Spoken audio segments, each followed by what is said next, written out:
Bab ke-30. Bulek Muna baru saja selesai memasak. Siang menjelang sore itu, ia bermaksud keluar untuk mengangkat jemuran. Adik Pak Agung itu berjalan dan berhenti di depan pintu. Ia melihat ada mobil bagus dan mahal di depan rumah Pak Agung. Itu bukan mobil si Aryo. Jeti, punya siapa? Ia bergumam dengan rasa penasaran yang sudah memuncak. Apa Aryo beli mobil baru? Monolognya lagi. Bisa juga sih. Kan baru Jeti manajer. Berarti habis kredit dia. Gak mungkin Aryo punya uang buat beli mobil. Bulik Muna memperhatikan mobil itu, lalu memfoto dan mencari di Google. Iseng saja karena niat mau meledek. Berapa harga mobil ini? Paling juga 150 N. Tebalnya asal.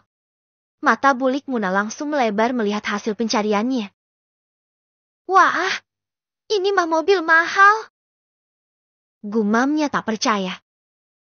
Sampai MMN. Ini pasti salah ini. Google pasti error ini kayak harga dolar kemarin. Sambungnya seperti tak terima dan berjalan mendekat ke mobil. Bulik Muna memperhatikan dan melihat dengan lebih teliti. Setelah jelas melihat ia mengetik jenis mobil itu di Google lagi. Perlahan tangannya gemetar sampai handphone hampir lepas dari genggaman. Ini punya siapa? Gak mungkin punya Aryo, kan? Apa ada tamu sultan di dalam?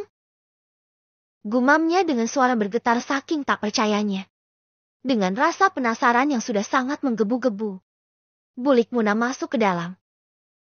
Apa ini? Kaget. Ya jelas kaget. Karena di dalam rumah kakaknya hanya ada keluarga saja, tanpa ada tamu sultan. Mana sultannya? Kalian umpetin di mana? Tanyanya antusias. Hah? Apaan sih Bulik ini? Datang-datang malah ngomong gak jelas. Sergah Anita lekas menarik barang-barang milik. Takut saja nanti Bulik Muna ambil. Apa maksudmu? Muna? Gak paham aku. Ucap Pak Agung dengan wajah berkerut. Itu. Bulik Muna menunjuk ke arah luar. Itu mobil siapa? Teri. Gak mungkin. Gak mungkin gimana? Bulik? Tanya Zizi yang gantian buka suara. Yang gak mungkin lah. Suamimu kan kere. Seru Bulik Muna. Oh, gitu. Zizi tersenyum kaku sambil melirik suaminya. Masih ingat rumah besar yang beberapa hari dia datangi dan uang yang baru saja Om Rik transfer. Kere ya? Jeti itu mobil siapa? Kenapa emangnya? Bulik? Tanya Zizi lagi malah ikutan melihat keluar yang Bulik Muna tunjuk. Itu mobil mahal. Gak mungkin punya suamimu. Nyentuh aja pasti gak pernah. Gimana mau punya? Zizi menganggukkan kepalanya dan beroria. Emang harganya berapa Bulik? MMN. Jeti jangan bohongi Bulik. Itu punya siapa? Apa jangan-jangan ada yang numpang parkir ya? Ih, siapa juga yang bohongin Bulik? Gak percaya ya sudah. Ujar Anita sambil memeluk barangnya dari Rik dan beranjak. Heh, apa itu yang kamu bawa? Tanya Bulik Muna penasaran. Coba lihat. Sambil dengan tangan yang menjulur hendak meraih barang dalam pelukan Anita. Muna, jangan begitu. Kau tegur Pak Agung. Duduk. Suruhnya. Anita mencelos. Makasih ya, Mas Rik. Katanya tersenyum manis. Motornya mungkin diantar nanti atau besok. Ucap Rik. Oh, makasih ya. Jeti gak enak nih. Kata Anita lagi. Gak apa-apa. Dapat kan restunya? Dapat dong. Anita semeringah. Walau hatinya baru saja sakit hati dan terluka. Tapi ia sudah dapat obatnya. Ya, ini barang-barang dari Rik. Makasih ya. Om Erik menjawabi dengan anggukan. Bentar mau pamerin dulu. Gumam Anita sambil dengan sengaja mengeluarkan tas. Sepatu, yang jelas terlihat mereknya dan mahal. Perhiasan sengaja tidak dia tunjukkan.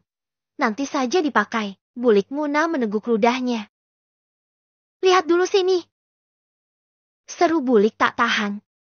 Tapi, Anita buru-buru masuk ke kamar dengan membawa barangnya. Agar Bulik Muna tidak mengincar apalagi mengambilnya. Bulik Muna menyentak napas kesal dengan bibir menipis. Sedangkan Pak Agung hanya bisa menggeleng dengan tingkah anak gadisnya. Mas Aryo menyembunyikan senyumannya dengan menunduk dan pura-pura berdeham. Mas, ada apa ini? Dari mana Anita dapat barang itu semua? Kan udah dibilang dari Erik, Bulik. Jawab Mas Aryo. Masa? Dia kan? Kerea Bulik. Sambung Om Erik tenang dan ramah. Nah, itu. Pak Agung menggeleng dan merasa malu juga. Itu semua dari Erik. Buat pelangkah karena sudah menikahi Zizi. Bohong Mas. Ya sudah kalau nggak percaya. Ucap Pak Agung, lalu berganti pada Erik.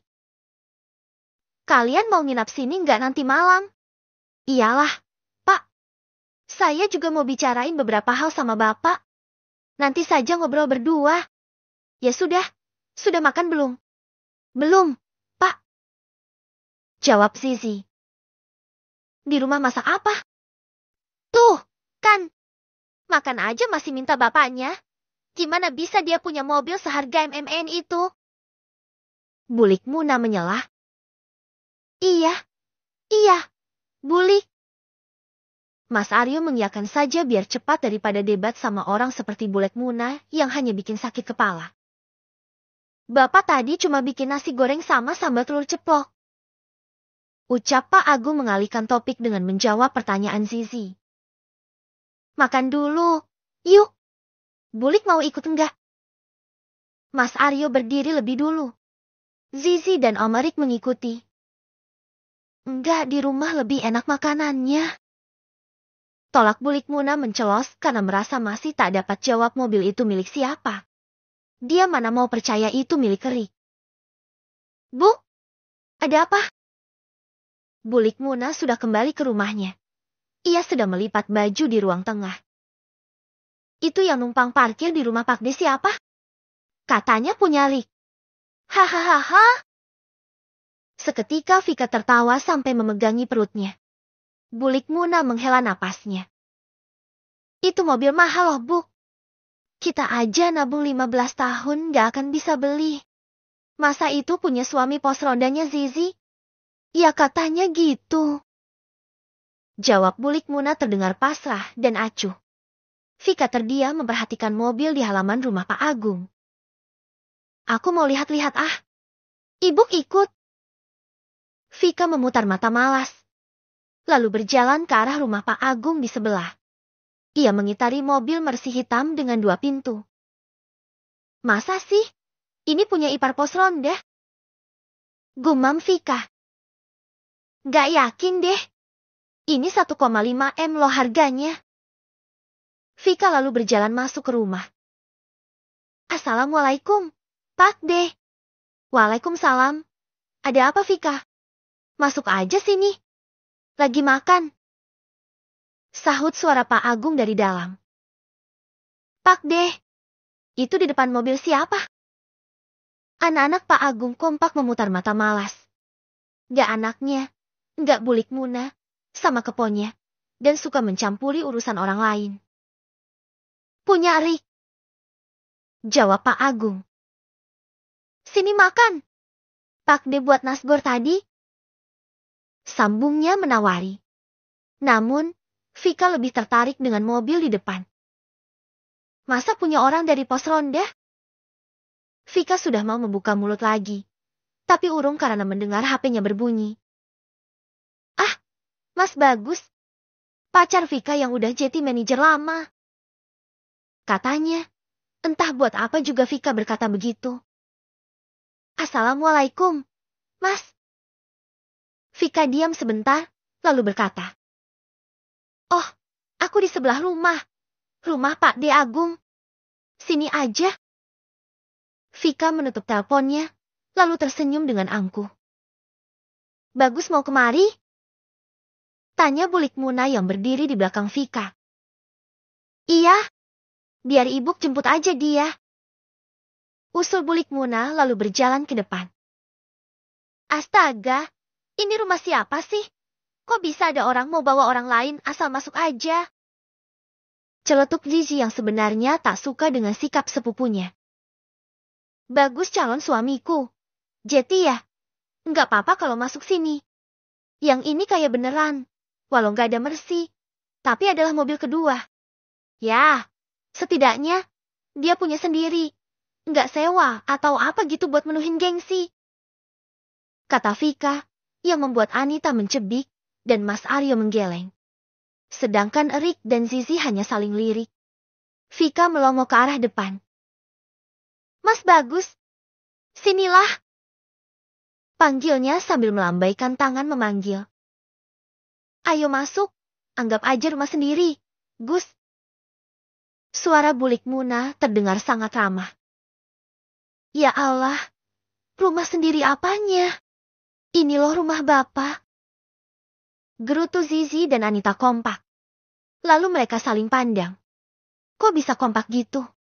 Tak lama muncul seorang pria berbadan tegap di belakang bulik Muna yang baru terlihat.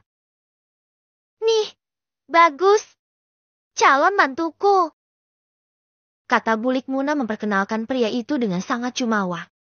Bagus dengan ramah mengangguk sebagai tanda hormat pada Pak Agung dan pandangan matanya mengedar sampai dia melihat sosok Rik di samping Zizi. "Pak Rik!" serunya kaget.